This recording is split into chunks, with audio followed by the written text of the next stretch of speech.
Hi, I'm Vicki Bohnhoff. I'm from Anthem, Arizona, and I began quilting about 10 years ago when I made a quilt for our Icelandic exchange student.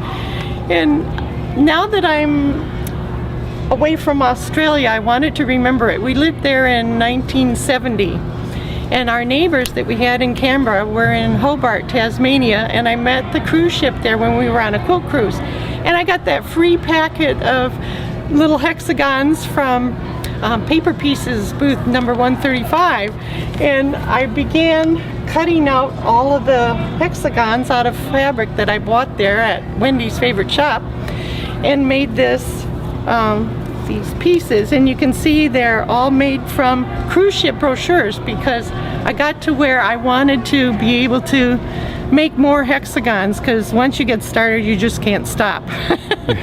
And so with my piece I started with depicting a running kangaroo using May Gibbs' book called The Adventures of Snugglepot and Cuddlepie. And in there they have a page where they have a racing kangaroo. And this one is racing across the grandmother's flower garden, across these grassy areas and into the bush.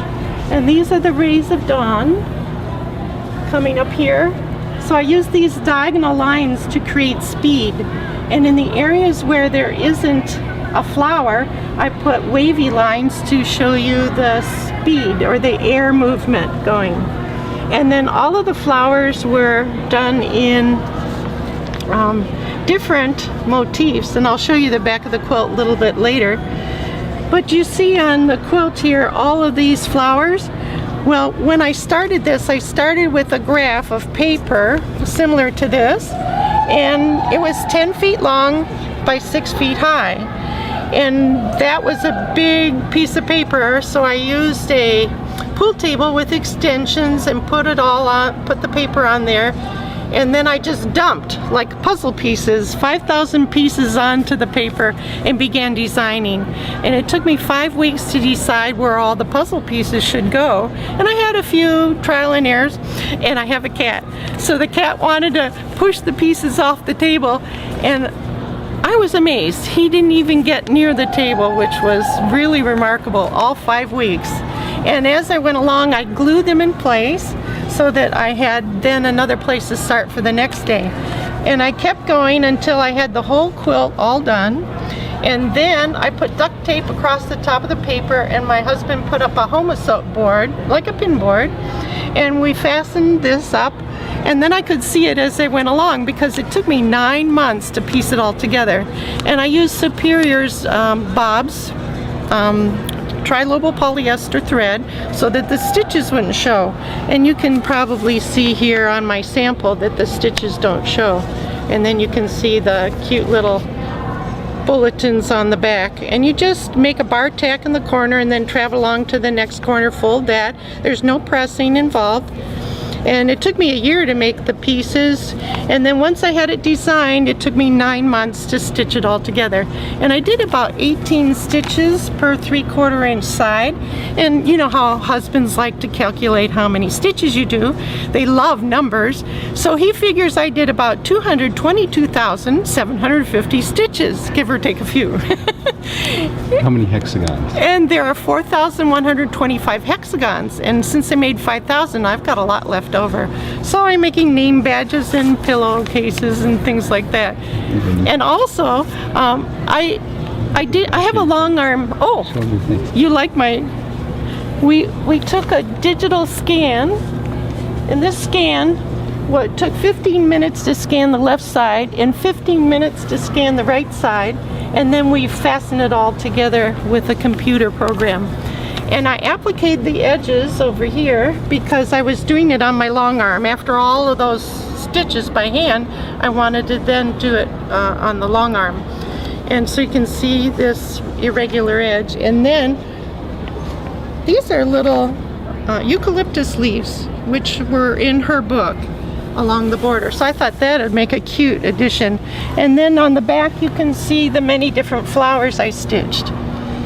There are over 50 different varieties and variations of flowers, because each flower has its own personality, so you have to reflect what's on the top.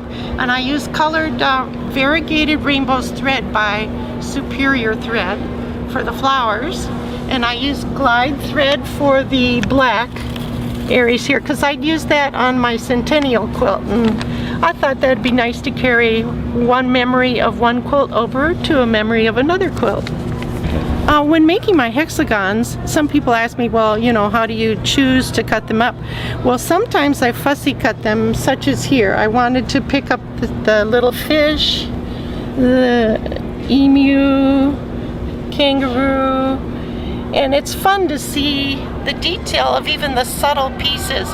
But these subtle pieces I just cut up in strips because it's fun to see what you find when you get them all together like that. So these were cut fussy cut, but these were not cut fussy cut, but the center was. So it takes a while to choose your fabric and decide whether you're fussy cutting or not, but it's really interesting to see what happens. And then you can see in the design, even in the subtle blue areas, I did pops of darker flowers to create more interest so that visually your eye will be traveling around the piece. And with the greens, I didn't just keep them in the blue in these bush areas on both sides of the quilt, but I also put a few green areas over here, just so your eye keeps hopping around the quilt. Now, the Aboriginals like to depict the insides of their kangaroo. So they have the digestive tract and the stomach and the heart and the intestines. But since I'm a quilter, I didn't want to show it that way. So I showed it with a grandmother's flower garden wreath. So I started with these pieces here and made the wreath. And these are the fussy cut centers, but these pieces were not fussy cut. And then I filled it in with the darker thing to repeat the darker edges I have going here. And then I repeated the black here and the red and the black and the red and the black as I went out.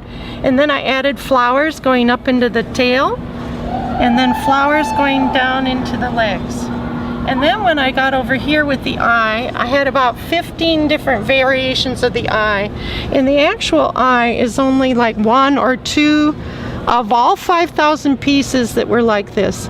But I was lucky to find it because it made a very pretty eye. And then I put the black around it like I had in the center of the wreath, and then I continued out with the black and the red and the black, and coincidentally this becomes like a harness for a racehorse. And then of course a racehorse, a winning one, gets a wreath of flowers, so I put a wreath of flowers around his neck as well.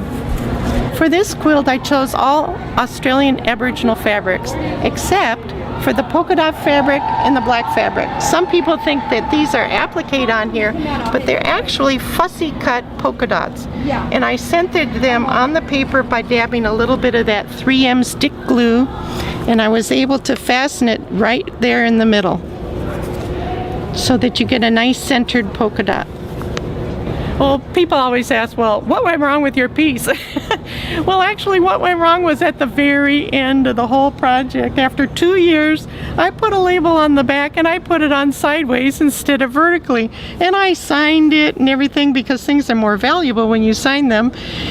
But then I found out I put it on sideways, so then I had to cover up my other signatures. So I found some extra pieces of a cockatoo and I put that on, and he looks very cute in the back, kind of like a good luck charm. And thank you for stopping by to see Roo. It's really a wonderful trip we're on, and I'm so honored to have been selected for the blue ribbon here at Houston in the traditional pieced category. Thank you very much, and come see Roo.